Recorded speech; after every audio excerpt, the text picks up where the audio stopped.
వినాయక చవితికి ఉండ్రాళ్ళ పాయసం ఎలా చేయాలో చూద్దాం రండి.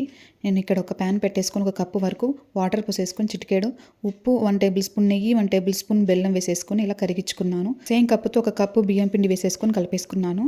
కప్పున్నర బెల్లం తీసేసుకొని 1/2 కప్పు వరకు వాటర్ పోసుకొని ఇలా కరిగించుకుంటే సరిపోతుంది. ఆ తర్వాత ఒక 2 కప్పుల వాటర్ పోసేసి సన్నని సగ్గుబియ్యం వేసేసుకొని ఉడికించుకున్నాను. ఆ తర్వాత పిండిని బాగా కలిపేసుకొని ఇలా తాలికలు చేసుకోవాలండి. మీకు ఇష్టమైన సైజులో చేసుకోండి. నేను ఇంకా రౌండ్గా ఇలా పొడుగా చేశాను. ఇలా ఉడికిన సగ్గుబియ్యంలో 2 కప్పుల ఫుల్ క్రీమ్ మిల్క్ వేసేసి ఒక 10 నిమిషాల పాటు ఉడికించిన తర్వాత ఇప్పుడు ఈ తాలికలు కూడా వేసేసుకొని మంట చిన్నగా పెట్టి ఈ తాలికలు ఉడికేంత వరకు ఉడికించుకోవాలి అండి. ఒక 10 నిమిషాల వరకు టైం పడుతుంది.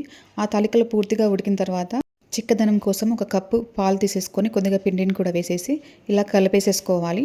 ఇలాచీ పౌడర్ వేసేసుకోవాలి. ఆ తర్వాత బెల్లం సిరప్ కూడా వేసేసుకోవాలండి.